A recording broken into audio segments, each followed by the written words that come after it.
X ray जब हमारे body cell से टकराती है तो छोटी वेवलेंथ होने की वजह से यह सेल को आयोनाइज कर देती है, जिसकी वजह से सेल के अंदर अवेलेबल डीएनए जो हमारी बॉडी का ब्लूप्रिंट भी होता है वह डिस्टर्ब हो जाता है। अब यह सेल अनकंट्रोल्ड हो गया है, जिसकी वजह से सेल डेड भी हो सकता है या फिर इसमें फास्ट म्यूटेशन स्टार्ट हो जाएगा, जिसकी वजह से ट्यूमर बनते हैं जो कैंसर जैसी प्रॉब्लम्स को जन्म देते हैं। सीटी स्कैन मशीन बेसिकली एक रोटेटिंग एक्सरे मशीन होती है और आपको जानकर हैरानी हो सकती है कि यह मशीन 1 सेकंड से भी कम टाइम में 1000 ऑफ सैंपल एक्सरे के कलेक्ट कर लेती है और एक 3D इमेज बनाई जाती है। मान के चलते हैं कोई पेशेंट है जिनके हेड में ब्लड क्लॉट जमा हुआ है जिसको ट्रेस करना है। अच्छा, जनरली यदि आपने एक्सरे देखा हो तो उसमें हमारी बोन का स्ट्रक्चर ही दिखाई देता है, लेकिन यदि किसी ब्लड वेसल या टिश्यू को क्लियरली देखना हो तो पेशेंट को एक इंजेक्शन के थ्रू कॉन्ट्रास्ट एजेंट ब्लड में इंजेक्ट किया जाता है। यह कॉन्ट्रास्ट एजेंट पूरी बॉडी में फैल जाता है और क्लियर इमेज दिखाने में हेल्प करता है। पेशेंट को इस टेबल पर लेटाया जाता है जो मोटर से कंट्रोल होती है और ऐसे स्लाइड होते हुए आगे बढ़ती है। यह जो आपको बड़ा डोनट शेप जैसा दिखाई दे रहा है यही एक्चुअल में सीटी स्कैन मशीन होती है, जिसकी फुल फॉर्म है कंप्यूटर टोमोग्राफी। जब मशीन को ओपन करते हैं तो इसमें एक साइड एक्सरे एमिटर होता है जो एक्स रेज को जनरेट करता है और एमिट करता है, दूसरी साइड में इन रेज को रिसीव करने के लिए डिटेक्टर लगा रहता है। हम थोड़ा डिटेल से एक्सरे एमिटर को समझते हैं। बेसिकली एक्सरे एमिटर कुछ एक ऐसा ग्लास ट्यूब में बना होता है जिसके अंदर वैक्यूम होता है। इस ट्यूब के एक तरफ है कैथोड, दूसरी तरफ है एनोड। कैथोड में एक फिलामेंट लगा रहता है। जब इसमें सप्लाई देते हैं तो फिलामेंट गर्म होने लगता है, जिससे इसके आसपास में हीट जनरेट होगी। अब कैथोड साइड में हम वोल्टेज बढ़ाते हुए 30 किलोवोल्ट तक करते हैं और इतने हाई वोल्टेज से फिलामेंट में थर्मियोनिक एमिशन होने लगेगा, जिसकी वजह से हाई वोल्टेज इलेक्ट्रॉन्स पर फोर्स लगाएगा और इलेक्ट्रॉन हवा में ट्रेवल करने लग जाएंगे। अब हम वोल्टेज को इंक्रीज करते हुए 150 किलोवोल्ट तक पहुंचा देते हैं और इतने हाई वोल्टेज से इलेक्ट्रॉन हाई स्पीड में एक्सीलरेट करने लग जाते हैं। और ऊपर से ट्यूब के अंदर हमने वैक्यूम भी क्रिएट करके रखा है, तो इसको हवा में ट्रेवल करने में कोई दिक्कत नहीं होगी और इलेक्ट्रॉन ट्रेवल करते हुए हाई स्पीड में एनोड के पास में पहुंचते हैं। कैथोड पर हम high voltage DC supply use करते हैं क्योंकि हमें कॉन्टिन्यूअस इलेक्ट्रॉन्स का फ्लो चाहिए। एसी सप्लाई क्यों यूज नहीं करते हैं कमेंट बॉक्स में जरूर से बताना। एनोड पर एक डिस्क लगी रहती है। यह डिस्क टंगस्टन या मोलिब्डेनम मेटल की हो सकती है और जैसे ही हाई स्पीड इलेक्ट्रॉन इस डिस्क पर स्ट्राइक करेंगे तो यहाँ से एक्सरे जनरेट होगी।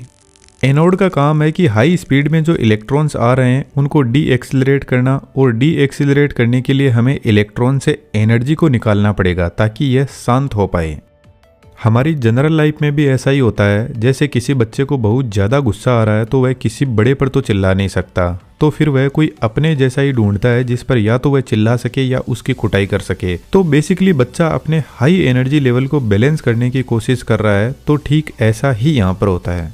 जब इलेक्ट्रॉन एनोड से स्ट्राइक करेगा तो यह कुछ अपनी एनर्जी एक्स रेज की फॉर्म में रिलीज करेगा और बाकी remaining energy anode heat energy में बदल देगा। आपको जानकर हैरानी होगी, सिर्फ 1% एनर्जी ही एक्स रे में बदल पाती है, बाकी 99% इलेक्ट्रॉन की एनर्जी हीट एनर्जी में बदल जाती है। अब एनोड पर इतनी भयंकर हीट आ रही है, इसको मैनेज करना भी जरूरी है, अदरवाइज एनोड कितनी भी स्ट्रॉन्ग मेटल से बना हो वह मेल्ट हो सकता है। हीटिंग से बचने के लिए एनोड रोड के पीछे एक मोटर लगी रहती है जो एनोड को रोटेट करवाती है, जिससे आगे लगी डिस्क भी रोटेट करती है।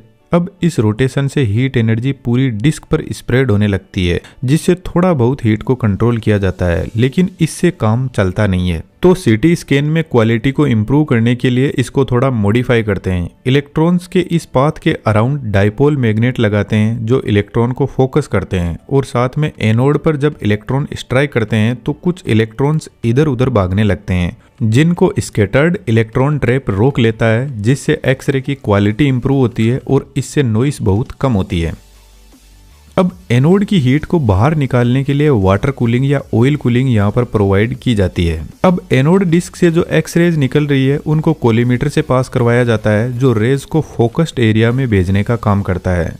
सीटी स्कैन में एक्स रेज को कुछ ऐसे पतली स्लाइस में फोकस किया जाता है जिनका रीजन अभी आगे डिस्कस करेंगे। एक इम्पोर्टेंट बात मैं आपको बता देता हूँ, एक्सरे एक प्रकार की लाइट रे होती है, लेकिन यह हमें दिखाई नहीं देती क्योंकि इसकी वेवलेंथ बहुत ज़्यादा छोटी होती है और इसी वजह से यह हमारी बॉडी से आसानी से निकल जाती है। अब बात करते हैं इसकी स्कैनिंग प्रोसेस की। मान के चलते हैं इस पेशेंट के हेड में कोई ब्लड क्लॉट जमा हुआ है। सीटी स्कैन मशीन पूरे हेड को एक साथ में स्कैन नहीं करेगी। सबसे पहले हेड के छोटे छोटे स्लाइस बनाए जाते हैं 1 mm से लेकर 10 mm तक। फॉर एग्जाम्पल जैसे एक्सरे सबसे पहले बस इतने ही एरिया को फोकस करेगी, जिसको स्लाइस नंबर 1 बोलेंगे, और इस स्लाइस को मशीन पेशेंट हेड के अराउंड रोटेट करते हुए चेक करेगी। जब मशीन एक स्लाइस को चेक करती है रोटेट करते हुए, तो मल्टीपल सैंपल लिए जाते हैं और यह सैंपल मशीन का कंप्यूटर सिस्टम कलेक्ट करता रहता है। एक्चुअल में एक्सरे हमारे शरीर के बॉडी पार्ट्स के साथ में डेंसिटी के हिसाब से रिएक्ट करती है। जैसे यदि कोई बोन आ गई तो बोन की डेंसिटी बहुत ज़्यादा हाई होती है, तो एक्सरे इनको क्रॉस नहीं कर पाएगी।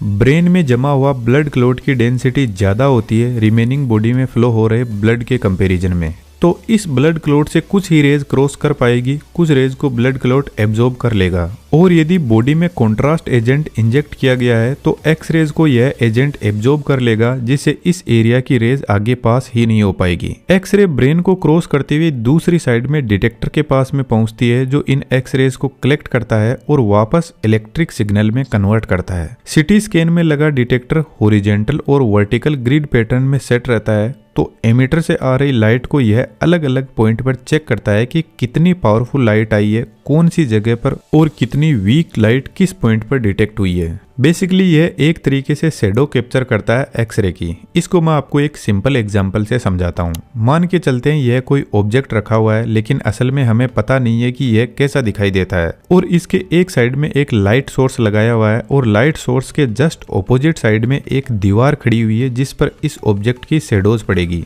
तो हम शैडो से अंदाजा लगा सकते हैं कि यह ऑब्जेक्ट किस टाइप का है। यह होता है हमारा नॉर्मल एक्सरे। लेकिन सिटी स्कैन में यह लाइट सोर्स और दीवार इस ऑब्जेक्ट के चारों तरफ हाई स्पीड में रोटेट करते हैं, और इस रोटेशन से यह लाइट इस ऑब्जेक्ट को हर एक एंगल से देखती जाएगी और पीछे दीवार साथ में इसकी शैडो कैप्चर करती जाएगी, जिससे हमें पूरा ऑब्जेक्ट चारों तरफ से 3D में दिखने लगेगा।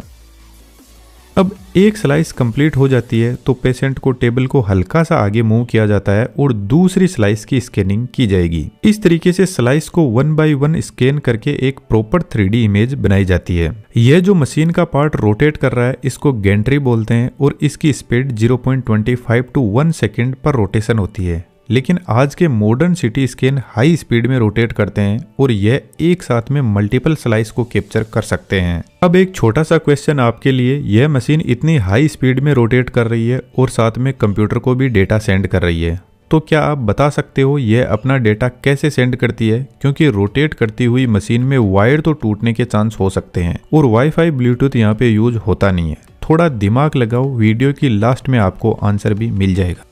सिटी स्कैन को पूरा ब्रेन स्कैन करने में मात्र 1 से 2 मिनट का टाइम लगता है, लेकिन इस 1 से 2 मिनट में क्या कुछ होता है हमारे बॉडी सेल के साथ में, उसको समझते हैं। यह हमारा एक हेल्थी बॉडी सेल है जो अपनी मौज में जी रहा है। और अभी हमने डिस्कस किया था कि एक्सरे के फोटोन के पास में बहुत पावरफुल एनर्जी होती है और इस फोटोन की वेवलेंथ बहुत शॉर्ट होती है, ओनली 0.01 नैनोमीटर से 10 नैनोमीटर। हमारा जो बॉडी सेल होता है उसके पास में भी इलेक्ट्रॉन अवेलेबल रहता है।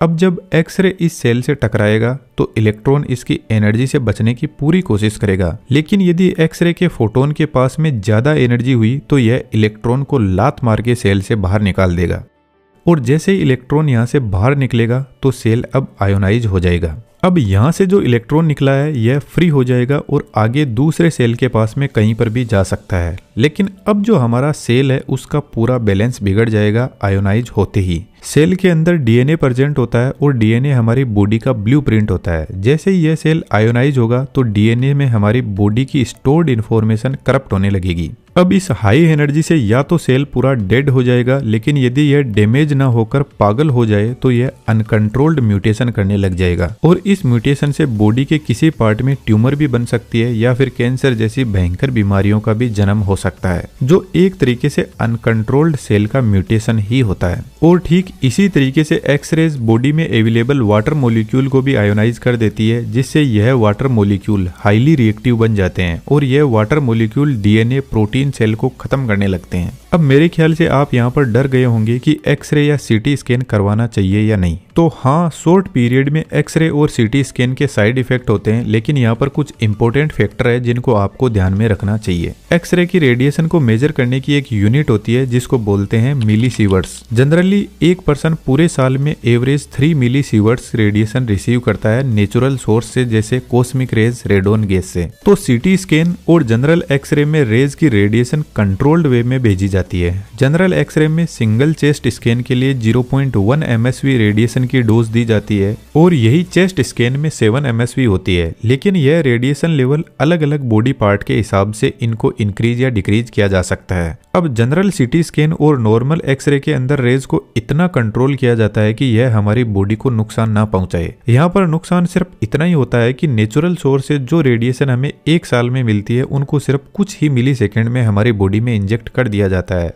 और इसी वजह से जनरल एक्सरे और सीटी स्कैन में भी हमारी बॉडी के कुछ सेल डैमेज होते हैं, लेकिन बॉडी इनको कुछ घंटे से लेकर कुछ दिनों के अंदर रिकवर कर लेती है। रेडिएशन की डोज इतनी कंट्रोल्ड वे में रखी जाती है कि यह हमारी बॉडी में कोई परमानेंट डिफेक्ट ना करे। अब क्वेश्चन का आंसर जानते हैं। इस पूरी गेंट्री को रोटेट करवाने के लिए नीचे की तरफ एक मोटर लगी रहती है जो बेल्ट एंड पुली के थ्रू गेंट्री को रोटेट करवाती है, लेकिन कुछ मशीन में रिंग एंड पिनियन गियर से भी रोटेट करवाया जाता है। यहाँ पर मल्टीपल स्लिप डिस्क लगी रहती है जो डेटा कलेक्शन का काम करती है। अब गेंट्री रोटेट कर रही है, लेकिन यहाँ पर लगे carbon brush continuously data collect करते रहते हैं और साथ में एक्सरे ट्यूब को पावर भी सप्लाई करते हैं।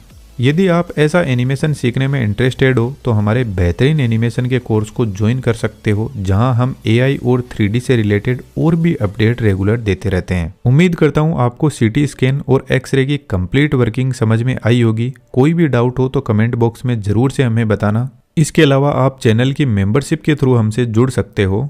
Thank you.